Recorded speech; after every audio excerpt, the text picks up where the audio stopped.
Corporation की election जो है वो सामने है, एमआईएम कैसे ताकत से इस इलेक्शन को लड़ेगी और आपको क्या कामयाबी की अपेक्षा है?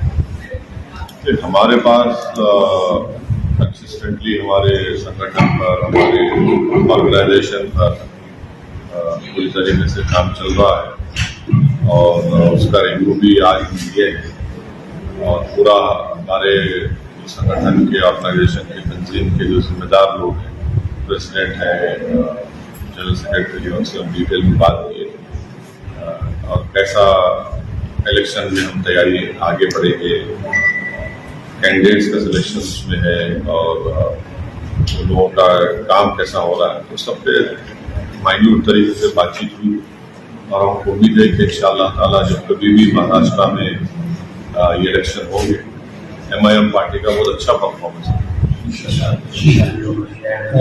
मुस्लिम आरक्षण के लिए जो आप ये रैली निकालने जा रहे हैं, तो मुस्लिम आरक्षण की आपकी कैसे डिमांड है?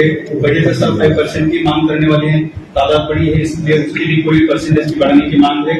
देखिए, इम्तियाज साहब तो पूरा आपको डिटेल में बोल दिए हैं, मगर जो मुसलमानों का रिजर्वेशन है वो सिर्फ मुसलमान का नहीं बल्कि मुसलमानों में जो 50 कास्ट है, 50 ऑड कास्ट है, उनको रिजर्वेशन मिला, मुस्लिम को नहीं।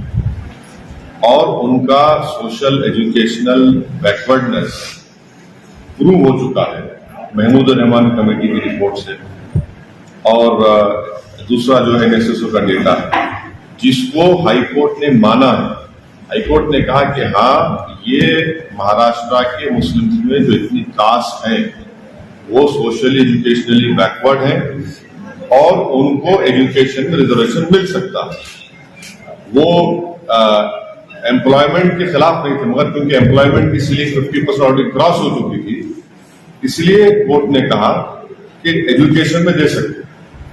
दूसरी बात यह है कि जब पार्लियामेंट में शिवसेना, एनसीपी और आपके कांग्रेस के एमपीज ने महाराष्ट्र के जो ओबीसी का जो बिल आया था पार्लियामेंट में, उसमें उन्होंने सिर्फ मराठा रिजर्वेशन की बात की। हम उनको याद दिलाना चाह रहे कि आप जब मराठा की बात कर रहे, जिसको सुप्रीम कोर्ट ने उनके सोशल एजुकेशनल बैकवर्डनेस को सुप्रीम कोर्ट ने एक्सेप्ट नहीं किया, नंबर 1 पॉइंट, बल्कि महाराष्ट्र के मुसलमानों का सोशल, वो कास्ट का social educational backwardness high court ने एक्सेप्ट किया। तो अब उनको ये बताना चाहिए, ये जो सरकार है उनको बताना चाहिए कि जब एक कम्युनिटी के इतनी कास्ट का सोशल एजुकेशनल बैकवर्डनेस एक्सेप्ट हो गया, जिनको इंसाफ का तकाजा ये है कि उनको रिजर्वेशन मिलना चाहिए। और ये बात सारी दुनिया को मालूम कि महाराष्ट्र में मुसलमानों का जो कास्ट है, उनका लिटरेसी रेट, उनका ड्रॉप आउट रेट, उनका ग्रेजुएशन में रेट, ये सबसे कम है। दलित के बाद उनका नंबर आता है, तो उनको तो मिलना चाहिए। आप सिर्फ मुसलमानों से वोट लेंगे मगर उनको अपलिफ्ट नहीं करेंगे, उनसे इंसाफ नहीं करेंगे। एजुकेशन में अगर कोई कम्युनिटी उठ जाएंगी तो वो खुद एक बहुत बड़ा एम्पावरमेंट होगा। ये जो मौजूदा सरकार है वो कंप्लीटली महाराष्ट्र के मुस्लिम्स के एम्पावरमेंट के लिए काम नहीं कर रहे। और एक अहम बात यह है कि आपको याद होगा कि जब महाराष्ट्र के विधानसभा के चुनाव चल रहे थे तो उस वक्त एमआईएम पार्टी पर एनसीपी और कांग्रेस ये कहकर वोट ले रहे थे कि मजलिस को वोट मत दो, असदुद्दीन ओवैसी या इम्तियाज जलील या एमआईएम के लीडर्स की बात में मत आओ, वरना अगर तुम वोट दोगे तो शिवसेना और बीजेपी को फायदा होगा। चुनाव होने के बाद अचानक ये तीनों मिलकर एक दूसरे से शादी कर लेते, निकाह कर लेते। ये कौन सा सेकुलरिज्म है? ये कौन सा सेकुलरिज्म है? आप तो महाराष्ट्र की जनता को धोखा दिए, स्पेशली महाराष्ट्र के मुसलमानों को धोखा दिया। आप मुझे मेरा डर दिलाकर MIM का खौफ दिलाकर आपने वोट तो बटोर लिया, मगर जाकर झोली में डाल दिया शिवसेना के। तो ये इनकी हिपोक्रेसी है। मगर आज हम जो डिसाइड करें इसका डिसाइड करें, और 27 तारीख की मीटिंग होगी नवंबर में इंशाल्लाह। मगर MIM पार्टी ये सरकार से इमीडिएटली डिमांड करती है कि महाराष्ट्र के मुस्लिम्स को रिजर्वेशन जो हाई कोर्ट ने क्लियर कर दिया उसको दिया जाए, इमीडिएटली दिया जाए उसको। तो आपको रोकने की जरूरत नहीं है। अगर आप सच्चे हैं, अगर आप सिंसियर हैं अपनी बात में, तो इसको इम्प्लीमेंट करिए। और ये होना चाहिए, ये जस्टिस का एक सवाल है, और हम देखेंगे। सर, जैसा कि अपना महाराष्ट्र में आपने मुसलमानों के अपने आवाज उठाई, उसका खैर मकदम है, लेकिन तेलंगाना में ही 12.5% रिजर्वेशन का ऐलान। तेलंगाना में अभी जो हमारे रिजर्वेशन तेलंगाना मिल रहा है वो सुप्रीम कोर्ट का स्टे पे मिल रहा है, और हमारी असेंबली में हमने रेजोल्यूशन भी पास किया है, गवर्नमेंट ऑफ इंडिया को भेजाया है कि 50% कोटे को ब्रीच करवा। ये बात मैंने पार्लियामेंट में भी कही थी कि 50% जो कोटा जो सुप्रीम कोर्ट बोल रहा है उसको सेंट्रल गवर्नमेंट एक लॉ बनाए, उसको ब्रीच करे। और हमारा डिमांड ये है कि पूरे देश में, पूरे मुल्क में जो आबादी का 50% हिस्सा है उनको आप 27% दे रहे, और जो 10% है उनको आप 20% दे रहे। तो ये नरेंद्र मोदी की गवर्नमेंट के लिए भी पार्लियामेंट में डिमांड किया कि आप 50% का जो है उसको ब्रीच करिए, लॉ लेकर आइए आप। क्योंकि आपके पास आज मुल्क में, देश में एम्पिरिकल डेटा है जो इस बात को बता देगा कि अदर बैकवर्ड कास्ट भी इसको डिजर्व करते हैं। मगर मुस्लिम आरक्षण का मसला है कि ऑलरेडी हाईकोर्ट क्लियर कर चुका है उसको। जिस दिन 50% का law government of India Modi लेके आएंगे, फैंटास्टिक, तेलंगाना में बढ़ेगा कोटा, क्यों नहीं बढ़ेगा। मगर आज आपको जो है मिल रहा है ना 4%, तो आपको जो मिल रहा पहले ले लेना, जो पहले मिल रहा उसको ले लो आप, उससे फायदा भी हो रहा उससे। आप कुछ बोल रहे थे सर। उत्तर प्रदेश और दिल्ली के इलेक्शन है, आप उत्तर प्रदेश में गए अभी, और वहां पर आप राजधर सिंह की पार्टी से आप अलायंस करने वाले थे, लेकिन वो छोड़कर चले गए। अब जो आपके सामने यहाँ पर भी, जैसा कांग्रेस ने और एनसीपी ने यहाँ पर प्रोपेगेंडा करी कि अगर आप वोट देते हैं तो बीजेपी आ जाएंगे, वहां पर भी यही मामले चल रहे हैं। आप ये देखिए ना कि आज मेरे को बहुत मजा आ रहा, मैं बैठ के बोलते हैं, इंग्लिश में क्या बोलते हैं, पॉपकॉर्न मोमेंट बोलते हैं। वो क्या है, कांग्रेस लालू प्रसाद यादव को क्रिटिसाइज कर रही है, उन्होंने बीजेपी से मिले हुए। लालू प्रसाद यादव कांग्रेस को क्रिटिसाइज कर रहे कि इनकी वजह से हम सरकार नहीं बना सके। ममता बनर्जी आपके गोवा को जा रहे, तो कांग्रेस ये बोल रही कि डीलिंग कर लिए। ममता बनर्जी ये बोल रहे कि कांग्रेस में दम ही नहीं है। वो दिल्ली की पार्टी गोवा जा रही, पंजाब जा रही, तो कांग्रेस उनको बोल रही। अब हम ये पूछना चाह रहे कि भाई साहब, ये तुम में से कितनों ने डीलिंग कर ली? वो मुंबई के जबान में क्या बोलते हैं उसको, वो कितनों ने कर ली मांडोली, बताओ हमारा। हम बिहार में लड़े, आप क्यों गए? बंगाल में हम नहीं जीते, आप क्यों गए? अब उत्तर प्रदेश में जा रहे, तो अरे भाई तुम आपस में ही तुम एक दूसरे को गाली दे रहे।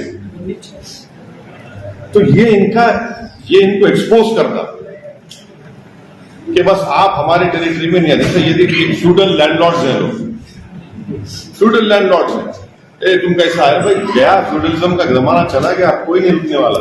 सर, इसी से जुड़ा हुआ सवाल, MIM के हिस्से में ही क्यों आता है वोट कटवा पार्टी? नहीं, इसलिए आता है, इसलिए लोग ये झूठा इल्जाम लगाते क्योंकि कोई भी पार्टी, चाहे बीजेपी हो, शिवसेना हो, कांग्रेस हो, एनसीपी हो या आपके समाजवादी पार्टी हो, वो नहीं चाहते कि भारत के मुसलमानों का एक पॉलिटिकल लीडरशिप का प्लेटफॉर्म बने या पॉलिटिकल लीडरशिप क्रिएट हो। वो सब समाज की लीडरशिप चाहते, मगर अगर किसी एक समाज का पॉलिटिकल एम्पावरमेंट नहीं चाहते तो मुसलमान का। ये हकीकत है। सबको बोलेंगे हाँ ये आपका नेता है, ये बरादरी का, ये जात का, ये कास्ट का, इसका लीडर है, मगर जहां मुसलमानों की बात आती है हमारे को बोलते हैं कि भाई साहब आपका काम ये है कि जनसभा से पहले आप चद्दर बिछाना, कुर्सियां बिछाना, और जब हम आएंगे नारे लगाना, कूद कूद के नारे लगाना, और जब हम डाइस पे आ जाएंगे तो एक फूल का माला पिनाना, हम तुम्हारे साथ एक गले में ठहर के फोटो ले लेंगे, उसके बाद तुम घर को जाके सो जाओ। हम ये बोल रहे हैं कि अब कुछ नहीं होगा, हम कुर्सी पे बैठेंगे, अपने मुकद्दर के फैसले हम करेंगे। अगर भारत में हर कम्युनिटी, हर कास्ट को अपनी लीडरशिप बनाने का इख्तियार है तो भारत के बिगेस्ट माइनॉरिटी का ये हक पहुंचता, बल्कि उनको बनाना चाहिए अपनी पॉलिटिकल लीडरशिप। सवाल असदुद्दीन ओवैसी का नहीं है, सवाल देश के सबसे बड़ी माइनॉरिटी का है कि आप उनको कैसे बैकवर्ड रख रहे हैं, हर एतबार से बैकवर्ड रख रहे हैं और उनसे इंसाफ नहीं कर रहे। और भारत की जो जमहूरियत है उसकी तल हकीकत है, ये है, रियलिटी है कि जिस समाज और कास्ट के पास उसकी लीडरशिप है, पॉलिटिकल लीडरशिप, उसकी आवाज को सुने जाता है। तो ये एक टर्निंग है, ये एक डेवलपमेंट है भारत की सबसे बड़ी माइनॉरिटी में, वो उसको रिफ्लेक्ट करता है ये सब चीजों का आगे जो हम बढ़ रहे हैं। सर जैसा आपने माइनॉरिटी की अलायंस की जब बात आती है तो आपका वंचित के साथ जो है अलायंस टूट गया था, उसके बाद आपने महाराष्ट्र में ऐसी कोई पार्टियां हैं जब देखिए वंचित से हम नहीं अलायंस तोड़े, हमारी तरफ से हम नहीं तोड़े, ये बात मैं ऑन रिकॉर्ड कई मरतबा कह चुका हूं, आज भी कह रहा हूं, और आज भी मेरे दिल में और कल भी इंशाअल्लाह ताला जब तक मैं जिंदा रहूंगा, प्रकाश अंबेडकर साहब के ताल्लुक से मेरे दिल में हमेशा हमदर्दी रहेगी। मगर वो अलायंस हम नहीं तोड़े, हम तो अलायंस को कंटिन्यू करना चाहते थे, अनफॉर्चुनेटली वो डिसीजन ऐसा लिया। अगर फिर से उनका हाथ आपकी तरफ आता है तो क्या आप तैयार हैं उसके लिए? देखिए politics is the art of impossible, तो अगर ऐसे हालात बनते हैं, कुछ होता है तो जरूर आपको बताएंगे। दूसरा सवाल ये है कि कारपोरेशन के बहुत सारे इलेक्शन है, 6 से 8 कारपोरेशन जो है महाराष्ट्र में, उसके इलेक्शन सामने है, कुछ दिनों में होने वाले हैं। तो ये सारे कारपोरेशन की इलेक्शन लड़ने वाली है, मुंबई का भी इलेक्शन है, वही बात इम्तियाज जलील साहब ने आप तमाम को बताई है। यकीनन एमआईएम पार्टी उन इलेक्शंस में हिस्सा लेगी और पूरी तैयारी के साथ हम उस इलेक्शन में हिस्सा लेंगे, लड़ेंगे, और इंशाअल्लाह हमको यकीन है कि जनता अपनी दुआओं से, अपनी ओर से हमको कामयाब करेगी। सर माइनॉरिटी के हुकूक के लिए एक ही आवाज पूरे मुल्क में गूंजती है, वो आपकी आवाज है, लेकिन इस मुल्क में अक़लियतों के साथ जो कुछ हो रहा है, जैसे आसाम और त्रिपुरा, नहीं देखिए त्रिपुरा में जो कुछ हो रहा है वो बीजेपी गवर्नमेंट की नाकामी और उनके सपोर्ट से वो तमाम गुंडे लोग मस्जिदों को टारगेट किए, मस्जिदों को नुकसान भी पहुंचाए, मस्जिदों को जलाए भी।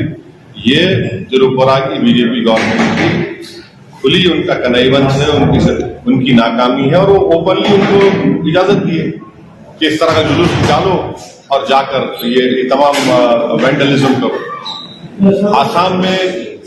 आसाम में बीजेपी की सरकार है, वहां पर तो आप देखें कि एक आदमी जो जिसको पुलिस ने गोली मार दी, उसकी लाश के ऊपर एक फोटोग्राफर जो गवर्नमेंट का उसको कूद रहा है। आप ये भी देख लीजिए कि उत्तर प्रदेश में एक गुप्ता साहब है जिनको गोरखपुर की पुलिस ने पुलिस कस्टडी में उनके डॉक्टर से डेथ हो गया। तो उत्तर प्रदेश के चीफ मिनिस्टर और समाजवादी के अखिलेश यादव उस पीड़ित परिवार घर चले गए। हम भी कंडेम किए गुप्ता साहब के डेथ को, गवर्नमेंट से 50 लाख दिए और समाजवादी से 21 लाख का चेक दिया। वही उन्नाव में फैसल नाम का बच्चा है, तरकारी बेचने वाला, 19 साल का भी नहीं है बच्चा, उसको पुलिस कस्टडी में मर गया। आज तक कोई नहीं आता पूछने उसको, कोई पूछता नहीं जाके उसको। ये सेलेक्टिव सिंपैथी जो है ना, ये बताता है कि मुसलमानों के ताल्लुक से कितनी हमदर्दी के दिल में है और दिमाग में। तो ये तो हो रहा है।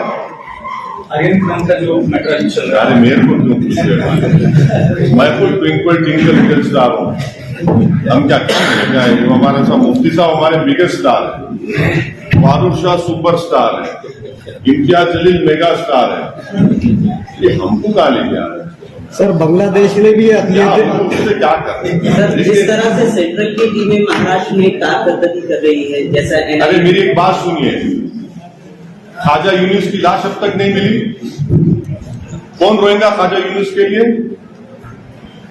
जिसके पास दौलत है, जिसके पास पैसा है, उसकी बेल की हियरिंग भी होती है और बेल भी हो जाती है। एक सिद्दीक कप्पन है, आपके फेटर्निटी का जर्नलिस्ट है, हाथरस में एक रेप हुआ था दलित बच्ची का, उसको कवर करने गया, अब तक जेल में है, कोई पूछने वाला नहीं है।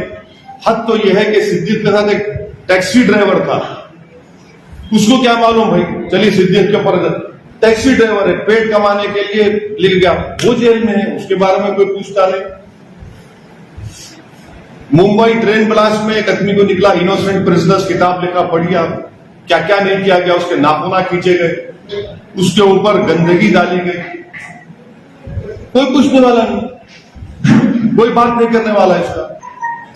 आज महाराष्ट्र के जेलों में दलित और मुसलमान हाईएस्ट आदिवासी अंडर ट्रायल्स है, कौन पूछेगा इनको, कौन निकालेगा इन लोगों को? इनका कसूर दो है, एक तो एक दलित है, आदिवासी मुसलमान है, दूसरा गरीब है, पैसा नहीं है इनके पास, पूरा उसी पर ये अरे इनके बारे में कौन बोलेगा भाई? क्या ये हमारा सिस्टम, हमारा सरकार क्या खाली पैसे वालों के लिए जस्टिस फॉर रिच ओनली हो चलेगा, या फिर जस्टिस फॉर द पोर भी होगा, बेल फॉर द पोर भी होगा, नहीं होगा? इस पे बात ही नहीं हो रही। और वो लोग जो जेलों में सड़ रहे, अपनी जिंदगी बर्बाद हो जा रही, कोई उसके ऊपर बात नहीं कर। इसीलिए मैं इस मसले बात ही नहीं करना चाह रहा हूं। मेरे को मतलब ही नहीं है इन लोगों से, दौलतमंदों से क्या करने का।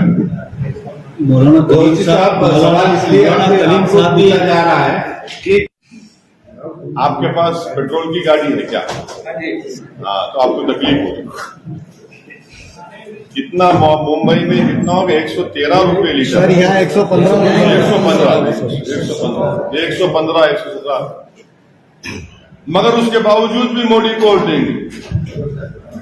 8 क्वार्टर से इकोनॉमी डाउन है, मगर क्या हो रहा है बताइए आप? हर पेट्रोल प्राइस इंक्रीज होने से हर कमोडिटी पे इंक्रीज हो चुका है। मैं तो देश के महिलाओं से रिक्वेस्ट करूंगा कि मेरी बहनों, मेरे माताओं, अब आपको बताना पड़ेगा मोदी जी को कि कितना घर में सेविंग्स खत्म हो चुकी हैं। और ये बिल्कुल, ये तो भाई खुली छूट दे दी, जो चाहे कि मैंने पेट्रोल बढ़ते रहेगा, उससे हर कमोडिटी पर, एसेंशियल कमोडिटीज पर, उसका प्राइस पर इम्पैक्ट पड़ रहा है, जिससे लोगों की इनकम जो कम हो चुकी है, बहुत बड़ा इफेक्ट पड़ रहा है, बहुत मुश्किल में लोग। फिर भी लोग क्यों नहीं बोल रहे? हम तो बोल रहे हैं ना, सेंटर के खिलाफ क्यों नहीं बोल रहे लोग?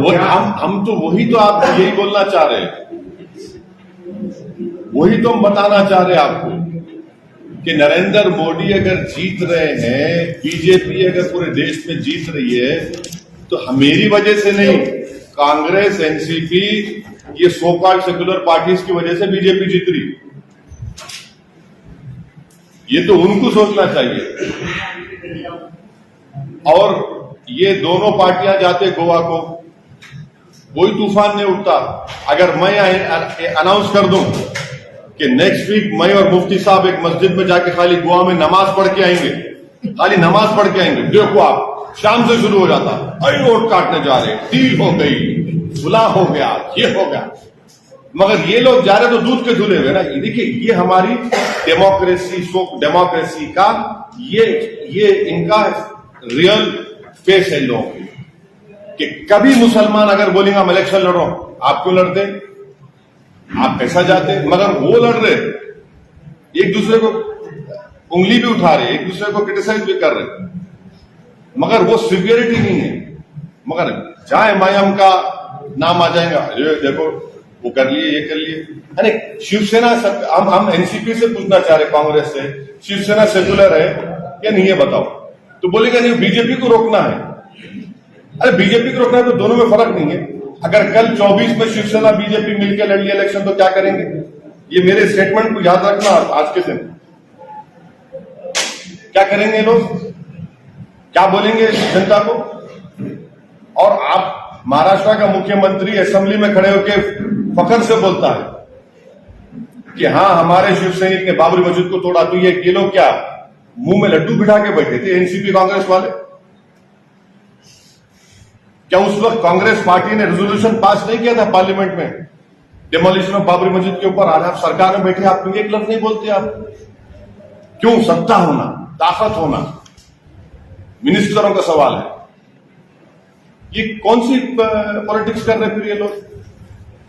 इस पे क्या तोड़ हो सकता है? अभी जो वोटर है संभ्रमित है। इसका तोड़ खाली एमआईएम है। सही बता रहा हूं आपको, आज नहीं कल ये हकीकत सामने आएगी।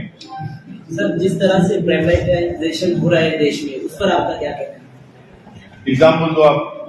जैसे एयरलाइंस है, इंडियन एयरलाइंस को टाटा ने कर दिया, फिर कई सारे। देखिए, जहां तक एलआईसी की बात है, मैं हम लोग पार्लियामेंट में अपोज कर रहे हैं, कंप्लीट अपोज कर रहे हैं। ये गलत हो रहा है। एलआईसी का प्राइवेटाइजेशन नहीं होना चाहिए। मुल्क के तारीखी आसार गिरवी रख दिए जा रहे हैं, प्राइवेट ठेकों पे दे दिए जा रहे हैं, जैसा ताजमहल है, लाल किला है और दूसरे तारीखी इमारतें। यही होता आपको जब 56 इंच को देख के वोट दिए। सर कश्मीर के ड्रग्स मिला है गुजरात में, हाँ, उसके बारे में क्या? अभी सुना कि उसमें 100 किलो कम हो गए। सर, देश में किसानों का मुद्दा बहुत आगे बढ़ रहा है, उस पर क्या कहना है आपको? नहीं, जो मोदी सरकार ने किसान का जो कानून बनाए वो अनकॉन्स्टिट्यूशनल है। नंबर 1, गवर्नमेंट ऑफ इंडिया को कोई राइट ही नहीं है एग्रीकल्चर पर लॉ बनाने का। वो स्टेट सब्जेक्ट में आता, स्टेट लिस्ट में आता।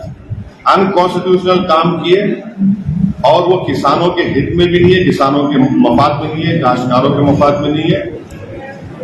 और वो कानून को जाना चाहिए, वो कानून खत्म होना चाहिए। इससे किसान का फायदा नुकसान होगा। पूरे आप बड़े बड़े अरबपतियों को आप फायदा पहुंचाना चाह रहे। बहुत सारे स्टेट है देश में, वो अभी केंद्र के आरोप लगा रहे हैं। केंद्र जो स्टेट के कामों में है ना दखलंदाजी दे रहा है। महाराष्ट्र में वैसा बोला है, कर्नाटक में भी बोला है, तेलंगाना से भी, बेंगलोर से भी बात हो चुकी है कि स्टेट के काम में केंद्र अपनी दखलंदाजी दे रहा है। आपका क्या इसमें रिएक्शन है? क्या नहीं, मेरा ये है कि कॉन्स्टिट्यूशन में स्टेट लिस्ट और union list, government of India state के मैटर्स में इंटरफेयर नहीं करना चाहिए। मगर सवाल ये पैदा होता कि आप तो अभी क्रिटिसाइज कर रहे ना। मैं आपको एग्जांपल देता हूं इन लोगों के जो अपने उंगली को काट के मोदी को दे दिए, आपको नहीं काटे। यूएपीए का लॉ लेके आए, उसमें आपने क्यों सपोर्ट किया मोदी को और बीजेपी को? कांग्रेस ने, एनसीपी ने क्यों सपोर्ट किया? जब आपको ये नहीं मालूम था ये करेंगे।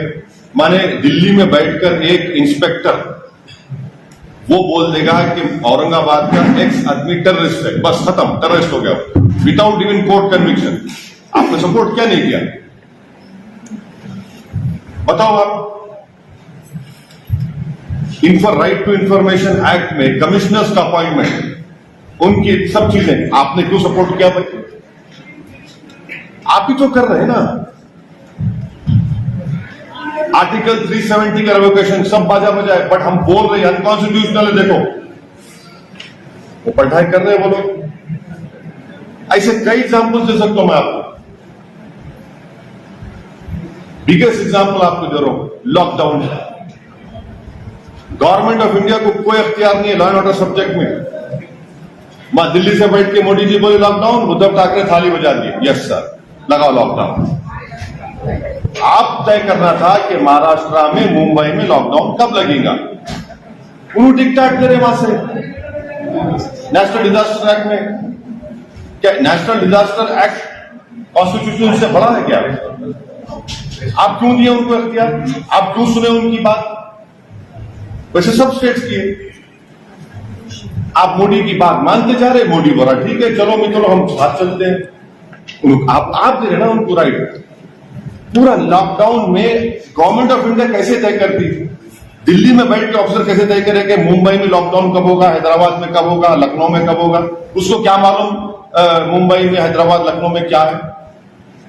वो उसको क्या मालूम कि वेस्टर्न महाराष्ट्र में कैसा लॉकडाउन करेंगे? उसको क्या मालूम मराठवाड़ा में कब करेंगे? आपने कर दिया, आपने इजाजत दी उनको। आप ही तो दे रहे ना मौका उनको। पॉलिटिकल सवाल मेरा ये है कि अभी आप ही बोले कि हिंदुत्ववादी के साथ कांग्रेस राष्ट्रवादी स्टेट में बैठे, तो ये सब उथल पुथल हो रहा है, तो एमआईएम क्या सोच रहा है? लास्ट टाइम वंचित बहुजन के साथ में थोड़ा सा आपका ये हो गया, लेकिन नेक्स्ट इलेक्शन आप क्या कर रहे हैं? अरे कुछ भी बहुत पॉसिबिलिटीज ओपन है हमारे। किसी के साथ जाएगी? अरे बहुत पॉसिबिलिटीज ओपन है भाई। जब 24 के पार्लियामेंट के चुनाव आएंगे, क्या गारंटी कि शिवसेना बीजेपी के साथ नहीं चले?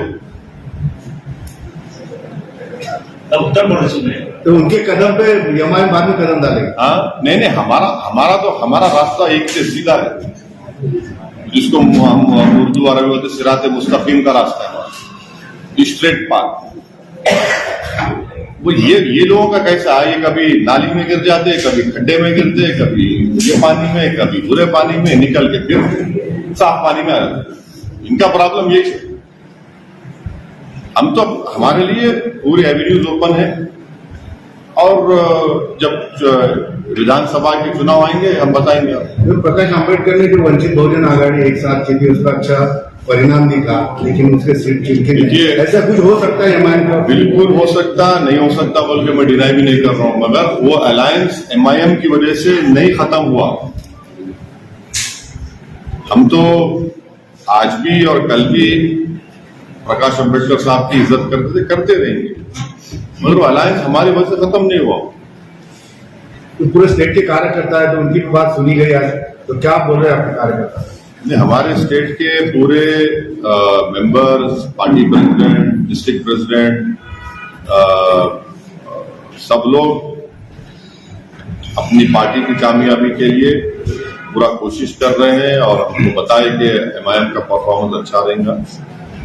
कैंडिडेट सिलेक्शन के बारे में हम उनसे बात करें, और बहुत सी चीजों के बारे में बात करें, कैसा कैंपेन हम करेंगे, क्या करेंगे, तो अच्छा है। उनके हौसले बड़े बुलंद हैं। तो पूरी सीट महाराष्ट्र में लड़े जाएंगे या कुछ सुने? हाँ लड़ेंगे, क्यों नहीं लड़ेंगे, बिल्कुल लड़ेंगे। प्रकाश आंबेडकर ने आपके ऊपर एक आरोप लगाया था कि वंचित के लोग एमआईएम को वोट तो करते हैं, लेकिन एमआईएम के कार्यकर्ता है या मुस्लिम समाज है, वो वंचित को वोट नहीं करता, इसलिए वंचित की सीटें चुनकर नहीं आती, तो इसलिए वंचित का एमआईएम के साथ होना ये उनके लिए फायदेमंद है।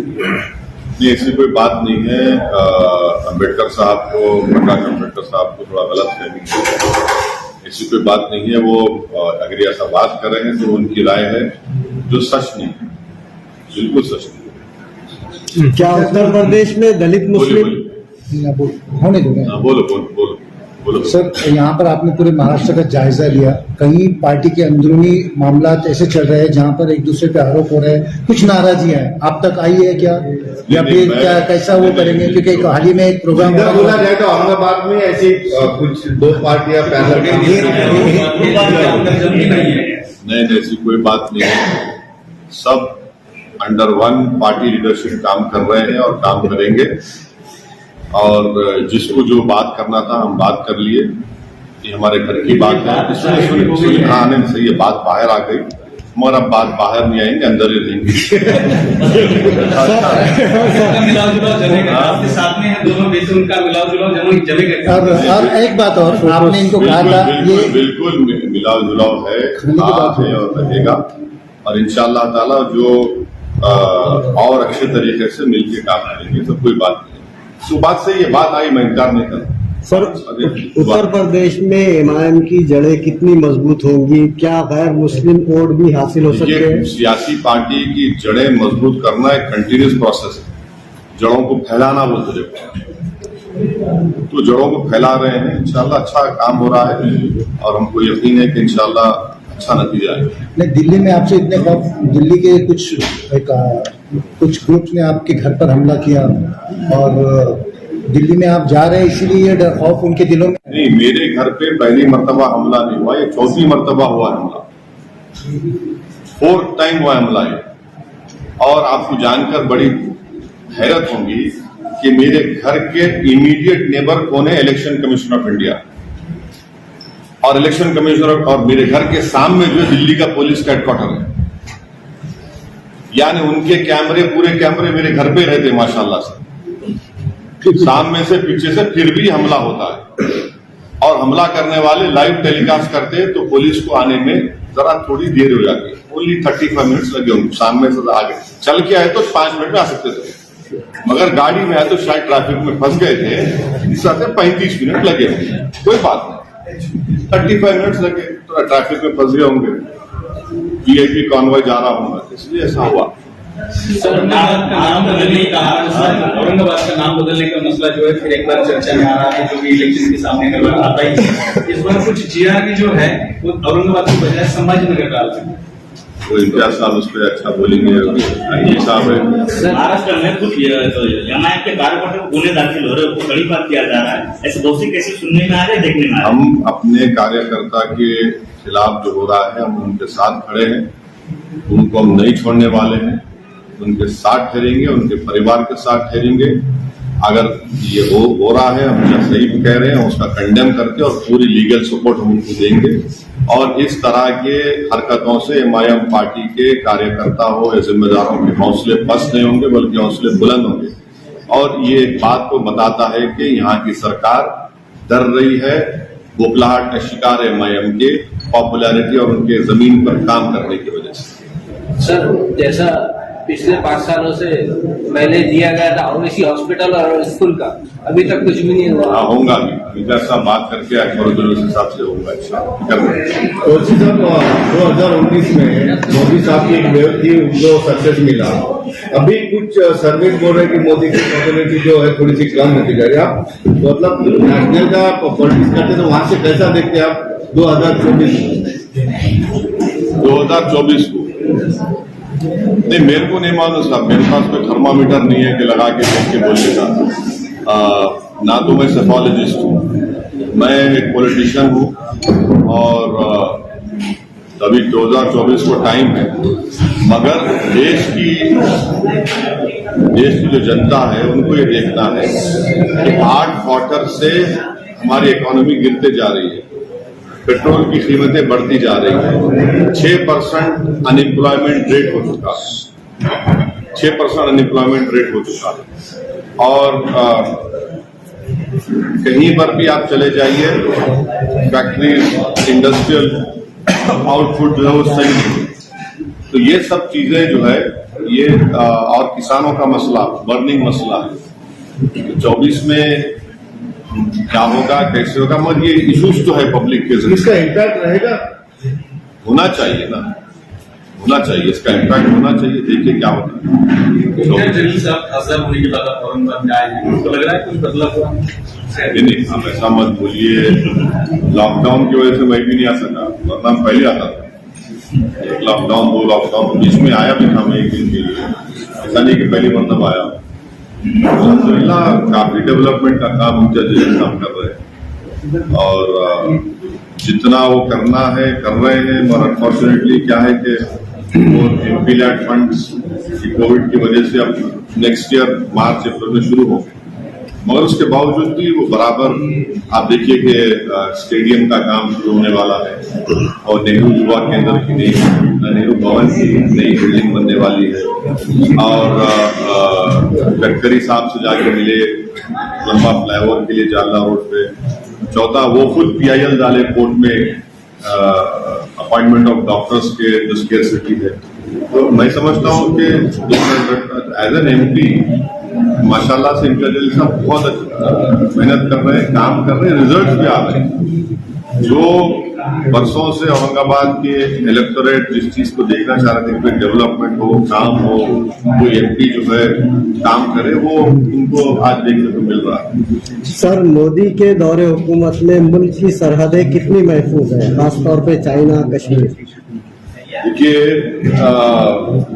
चाइना ने एक कानून पास कर दिया अपने बॉर्डर्स के ऊपर, और चाइना ने, और उसके ऊपर मैं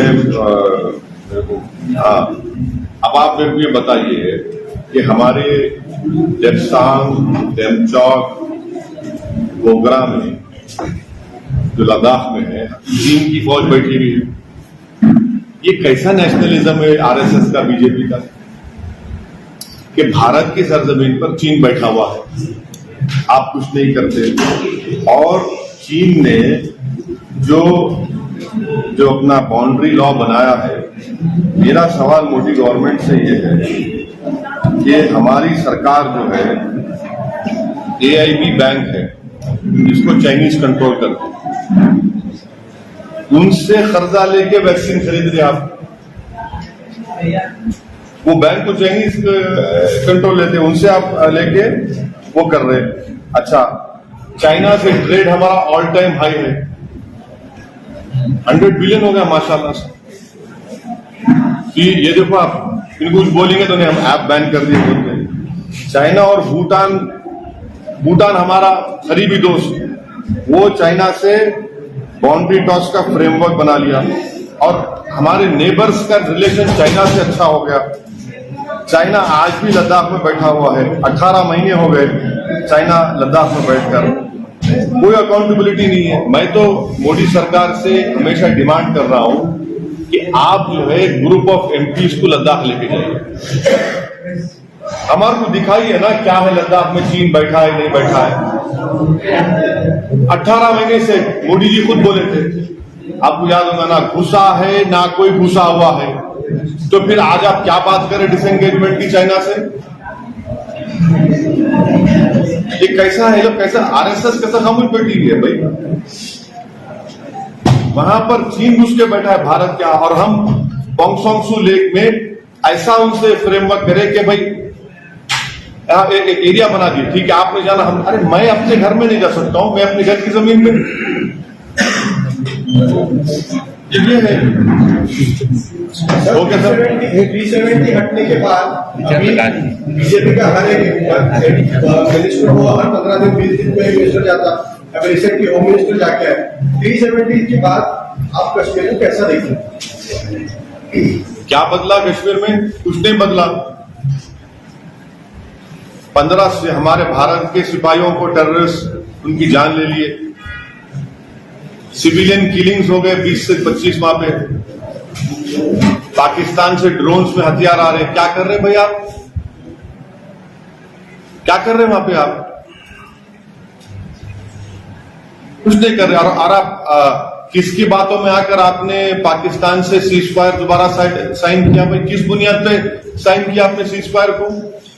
कौन सा सीज फायर है जो हमारे सिपाही मर रहे हैं वहां पर? एलएसी पे चीन, एलओसी पे पाकिस्तानी हरकत कर रहा है, और आप क्रिकेट मैच खेल रहे। क्रिकेट मैच हम बोले मत खेलो, हार गए तो खाली शम्मी को टारगेट बना रहे आप। क्या फॉरेन पॉलिसी है मोदी सरकार की, बताइए आप।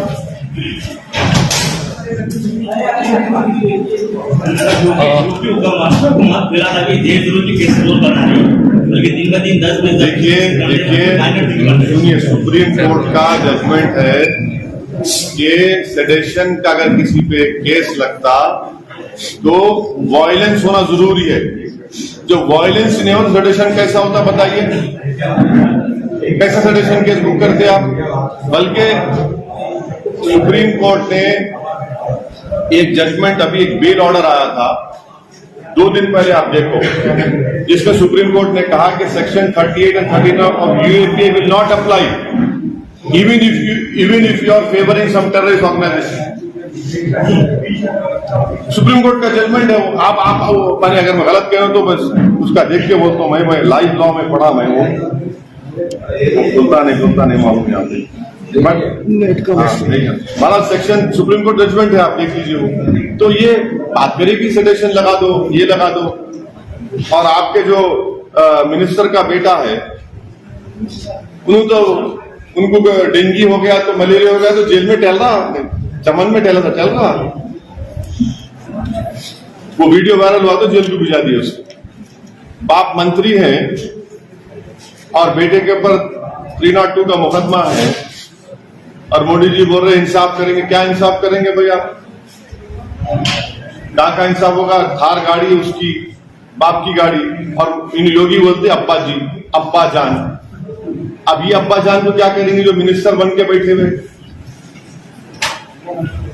आप बताइए कि कोई गवर्नमेंट ऑफ इंडिया का कोई मिनिस्टर है, उसके बेटे पे मर्डर का चार्ज है 4 किसानों को मारने का।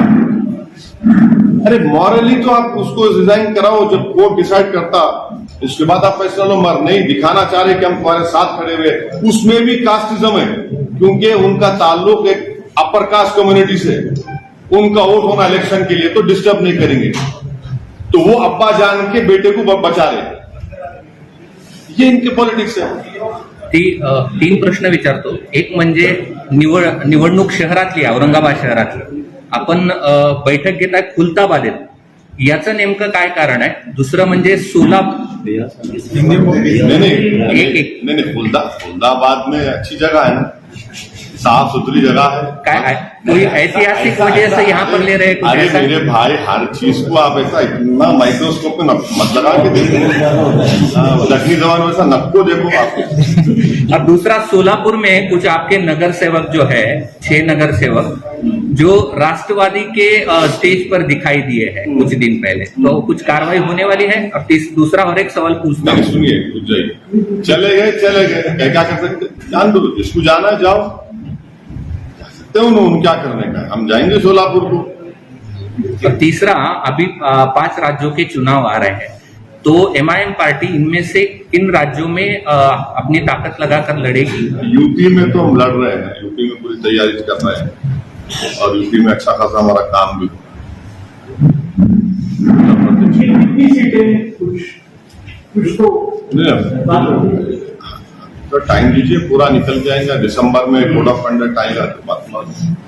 मुंबई, पुणे, नासिक, औरंगाबाद यहाँ के कॉर्पोरेशन इलेक्शन लड़ेंगे, इलेक्शन लड़ेंगे। दरभंगा पूरे सीट। हाँ लड़ेंगे। नहीं, अभी महाराष्ट्र में महाविकास आघाड़ी की सरकार में कांग्रेस, एनसीपी और ये 3 पार्टीज है, तो अब एमआईएम का और बीजेपी का कुछ नहीं चलेगा। शिवसेना और एनसीपी कांग्रेस का लोगों का कहना है आने वाले बिल्ली के ख्वाब में छिछड़े रहते खाली। तो आप बीजेपी के साथ जब विधानसभा अरे में छोड़िए ना, बिल्ली के ख्वाब में छिछड़े रहते, मालूम हो जाएगा इंशाल्लाह ताला। ये सब सर अगर ये तीनों पार्टियां साथ में लड़ेगी, हाँ तो कहाँ सीटें बचेगी? आप तीनों मिलकर आपको बोल दिए, मिलकर लड़ते बोल के क्या होता? एक मर्द सब पे भारी, फिक्र मत करो। बी टीम बोल के हाँ। विधानसभा में बी टीम बोल के सुनिए, हमारे को बोले कि ओवैसी को मंजरी स्पोर्ट मत दो, शिवसेना बीजेपी आ जाएगी। चुनाव हो गए तो तीनों शिवसेना, कांग्रेस, एनसीपी बैठ के निकाह कर लिए। अब मुफ्ती साहब फतवा दे सकते, वो सियासी निकाह कैसा हो?